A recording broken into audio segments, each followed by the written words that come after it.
Assalamualaikum warahmatullahi wabarakatuh. Jumpa kembali dengan saya, Arlin Yuanita, di channel yang ngajakin kamu jalan-jalan dan makan-makan. Kali ini aku sedang berada di Tanah Suci dan aku ingin share kegiatan selama mengikuti ibadah haji ini. Hari Arafah. Hari Arafah adalah hari ke-9 dalam bulan Zulhijjah. Dan hari ini merupakan hari kedua dalam ritual ibadah haji. Dalam ajaran Islam, hari Arafah merupakan hari yang istimewa karena pada hari itu Allah Subhanahu wa Ta'ala membanggakan hambanya yang berkumpul di Arafah kepada para malaikat. Arafah merupakan nama sebuah gunung, tempat di mana Nabi Muhammad SAW menyeru di depan kaumnya untuk yang terakhir kalinya sebelum beliau wafat. Hari Arafah adalah waktu bagi jemaah haji melaksanakan wukuf. Wukuf dimulai dari terbenamnya matahari atau tergelincirnya matahari pada waktu zuhur pada tanggal 9 Zulhijjah sampai fajar terbit pada tanggal 10 Zulhijjah. Bagi umat Islam yang tidak sedang melaksanakan haji, disunahkan untuk melaksanakan puasa Arafah saat tanggal 9 Zulhijjah. Dalam sabdanya, Nabi Muhammad SAW berkata, artinya puasa hari Arafah itu menghapus dosa 2 tahun. 1 tahun yang lalu dan 1 tahun yang akan datang. Dalam kamus terjemahan, kata Arafah berarti mengetahui. Namun terdapat beberapa alasan di dalam penamaan Arafah sebagai nama gunung. Seperti karena gunung ini merupakan tempat berkumpulnya para manusia yang ingin saling mengetahui satu sama lain atau ta'aruf. Karena di gunung inilah merupakan tempat bertemunya Adam dan Hawa setelah diturunkan di bumi dengan alasan-alasan lain. Gunung Arafah adalah sebuah bukit granit dan terletak di sekitar 20 km atau 12 mil di tenggara Mekah di dataran Arafah. Gunung Arafah mencapai ketinggian sekitar 70 meter saja atau 230 feet dan dikenali sebagai Gunung Kasih Sayang atau Jabal Ar-Rahmah.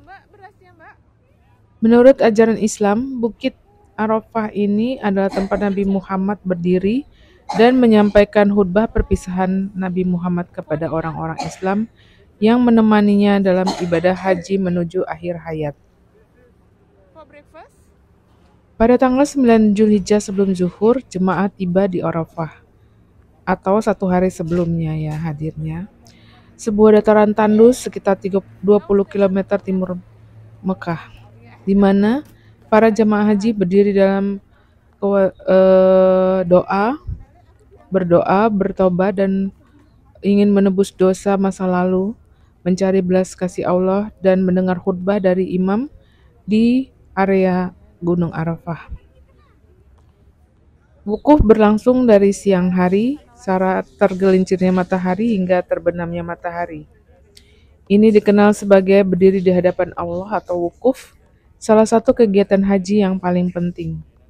Di Masjid Namirah Arafah, jamaah melakukan sholat duhur dan asar bersama di tengah hari. Haji seorang jamaah dianggap tidak sah jika dia tidak menghabiskan sore harinya di Arafah. Puasa pada hari Arafah untuk non-jamaah haji adalah sunnah yang sangat dianjurkan dengan pahala yang sangat besar. Allah mengampuni dosa 2 tahun, yaitu 1 tahun sebelum puasa dan 1 tahun setelah puasa. Riwayat dari Abu Qatadah menunjukkan bahwa Muhammad SAW pernah ditanya tentang puasa pada hari Arafah. Beliau menjawab, puasa itu menghapus dosa 1 tahun yang lalu dan 1 tahun berikutnya. Hadis riwayat Muslim. Dalam kitab Al-Majmu, Imam An-Nawawi menyebutkan mengenai hukum pada hal ini. Imam Syafi'i dan para sahabatnya berkata, hukumnya mustahab atau sunnah berpuasa di hari Arafah untuk orang yang tidak berada di Arafah. Untuk jamaah haji yang hadir di Arafah, Imam Asy-Syafi'i dalam kitabnya Al-Mukhtasar dan para pengikutnya menyatakan hukumnya mustahab atau sunnah baginya untuk tidak berpuasa. Melarang para jemaah haji dari puasa pada hari-hari ini adalah rahmat yang besar bagi para jemaah. karena berpuasa akan menyulitkan orang yang melakukan haji. Nabi Muhammad sendiri tidak berpuasa saat berdiri di hadapan Allah atau wukuf dan melakukan membacakan banyak doa selama di Arafah. Di sisi lain, mereka yang tidak melakukan haji dapat melaksanakan puasa untuk mendapatkan manfaat dari hari yang diberkati ini. Abu Qatadah Al-Ansari meriwayatkan bahwa Muhammad pernah ditanya tentang puasa pada hari Arafah. Lalu beliau menjawab puasa itu menghapus dosa 1 tahun sebelum berpuasa dan 1 tahun yang akan datang. Saat ditanya tentang puasa Asyura 10 Muharram, beliau menjawab, puasa ini menghapus dosa 1 tahun sebelum berpuasa. Dalam Sahih Muslim diriwayatkan dari Aisyah bahwa Nabi Muhammad bersabda, tidak ada hari di mana Allah membebaskan lebih banyak orang dari neraka selain hari Arafah. Dia mendekat dan mengungkapkan pemenuhannya kepada para malaikat, mengatakan apa yang diinginkan orang-orang ini. Orang-orang akan berpuasa pada hari ini untuk menghilangkan perbuatan buruk dari tahun yang lalu dan pada tahun yang akan datang. Keistimewaan Hari Arafah. 1. Hari Arafah adalah hari disempurnakannya nikmat dan agama Islam. 2. Hari Arafah adalah hari Id atau perayaan bagi kaum muslimin, yaitu Idul Adha. 3. Puasa pada hari Arafah akan mengampuni dosa 1 tahun, yaitu 2 tahun yaitu 1 tahun sebelum puasa dan 1 tahun setelah puasa. 4. Hari Arafah adalah hari pengampunan dosa dan pembebasan dari siksa neraka. Padang Arafah saat belum memasuki musim haji ibarat wilayah tak berpenghuni dan tak ada aktivitas. Di situ tidak ada toko, tidak ada pasar, apalagi tempat tinggal, tapi yang ada hanyalah sejumlah bangunan yang digunakan jutaan jamaah dari belahan dunia hanya pada saat puncak haji saja. Hamparan padang pasir seluas sekitar 5,5 kali 3,5 km persegi ini sangat gersang, sekalipun beberapa lokasi ditumbuhi pepohonan dan ilalang yang tak terurus. Memang ada beberapa bangunan seperti masjid dan rumah sakit, tapi bangunan-bangunan ini tertutup rapat saat puncak haji belum berlangsung. Jika masjid dan rumah sakit yang berupa bangunan besar di Arafah terpelihara, berbeda dengan ribuan toilet yang ada di sana. Demikian juga jalan raya yang ada di Arafah hanya sesekali saja dilalui kendaraan bermotor. Kalaupun ada kendaraan yang melintas di Arafah, umumnya adalah mereka yang ada di kendaraan tujuannya ke Jabal Rahmah yang konon dipercaya sebagai tempat bertemunya Adam dan Hawa setelah 100 tahun terpisah setelah mereka diturunkan dari surga. Pada saat musim panas, suhu di padang Arafah ini terasa sangat menyengat badan hingga banyak rumput yang berwarna kuning yang mendadakan mati kering. Meskipun padang Arafah hanyalah sebuah hamparan padang pasir yang luas, tapi di tempat inilah 200.000 jamaah haji Indonesia lebih dan jutaan orang dari belahan dunia akan berkumpul saat wukuf. Sekalipun Arafah sehari-harinya seperti wilayah mati karena tak berpenghuni, tapi jutaan umat muslim bakal menjadi tempat utama saat musim haji. Sekalipun panas bakal menyengat jamaah, calon haji Indonesia bakal menempati area seluas 100 hektar saat melakukan wukuf di Arafah saat puncak haji. Puncak haji Padang Arafah setiap tahun adalah pada tanggal 9 Zulhijjah. Di sini ada tempat berkumpulnya semua jamaah haji yang juga merupakan puncak ibadah haji.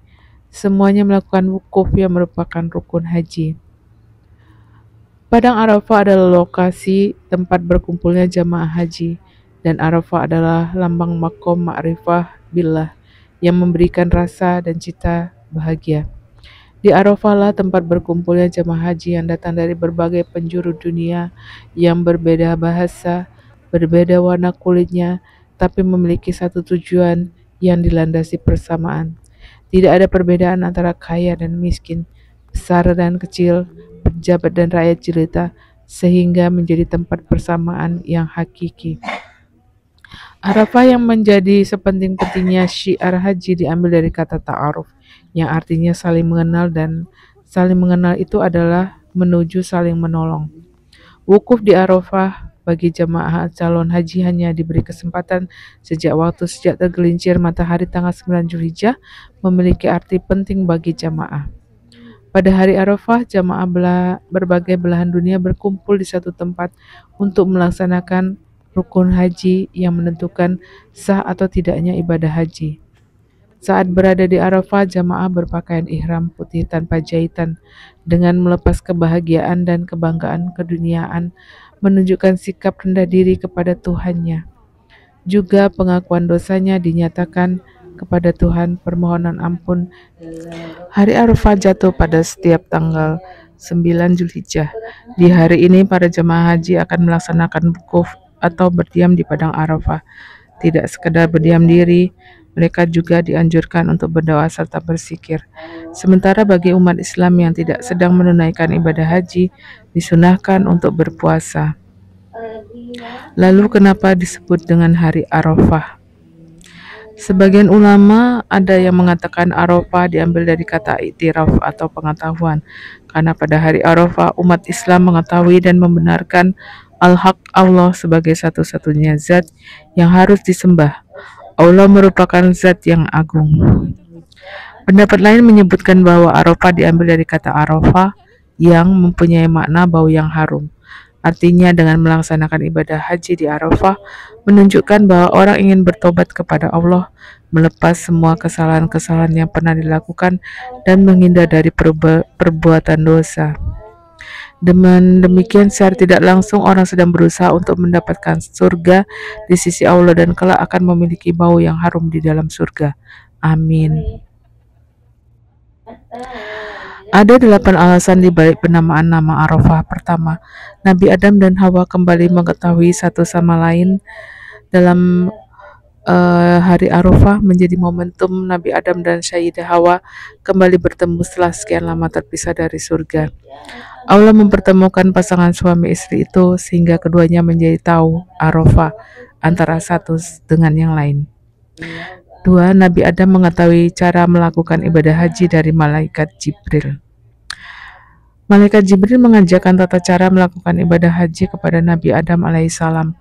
Dan ketika sampai di tanah Arafah, Jibril berkata, "Apakah engkau sudah tahu?" Nabi Adam alaihissalam menjawab, "Iya, tahu. Karenanya hari itu dikenal dengan hari Arafah atau tahu." 3. Nabi Ibrahim mengetahui keberadaan mimpinya. Nabi Ibrahim sempat bingung setelah beberapa kali bermimpi agar menyembelih putranya Ismail. Setelah melewatinya pada hari itu, Nabi Ibrahim alaihissalam kemudian mengetahui Arafah kebenaran mimpi untuk menyembelih putranya Ismail. 4. Nabi Ibrahim mengetahui tata cara ibadah haji. Pada hari itu, malaikat Jibril mengajarkan tentang tata cara melaksanakan ibadah haji kepada Nabi Ibrahim alaihissalam dan membawanya menuju Arafah. Sesampainya di sana, Jibril bertanya, "Apakah engkau tahu tentang cara tawaf dan di mana tawaf dilakukan?" Nabi Adam alaihissalam menjawab, "Iya, tahu." 5.